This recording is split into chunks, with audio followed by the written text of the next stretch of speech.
Hello, my name is Dawn Schaefer, and let's talk about color work, knitting up color work to be exact. Color work is honestly a lot of fun because you can see immediately and want to make progress on the designs that come out and how the colors work up together on your project. So I have some tips to kind of help you work through your color work projects. In this cowl pattern that I'm knitting up, I'm using the colorway ink and cobblestone. And cobblestone really pops right off of the ink color. I did at first want to use Charlemagne, another colorway, and it has dark areas that actually was blending in too much with the ink. It wasn't.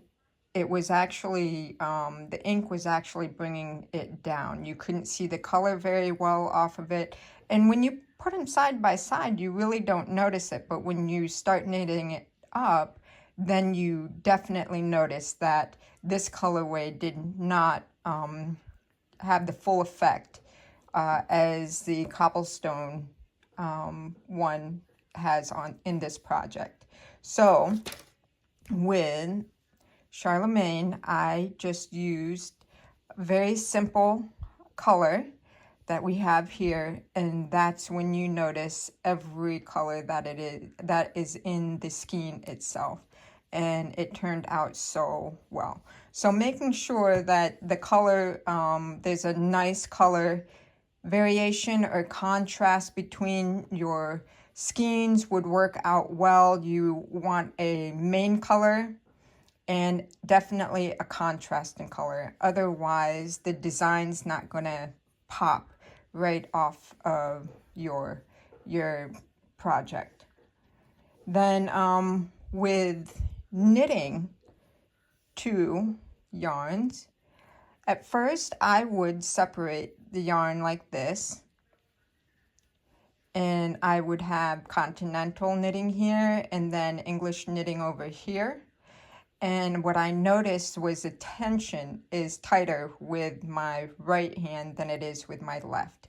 So I started to knit with both yarn right on one side. And that helped keep my tension very consistent. And that's what you want. You want consistent tension so you don't see any puckering from the design coming up off of your off of the project or the main color, and it'll lie nice and flat, and the stitches look pretty even. So that's what you're aiming for, consistency throughout your project. And then lastly, what I like to do, and other people might do it differently, I prefer not to have any of my floats go greater than 4 stitches. So some of these stitches here, there's one setup where there's 6 here.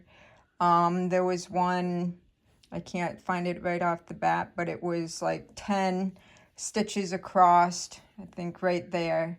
And I would make sure that every time I would have a long float, I wouldn't let it get that long. So on every 4th stitch, I would make sure to catch the float with the contrasting color or whatever color that you're using, to make sure to pick it up to maintain the same tension across, because tension is so important when you are doing color work.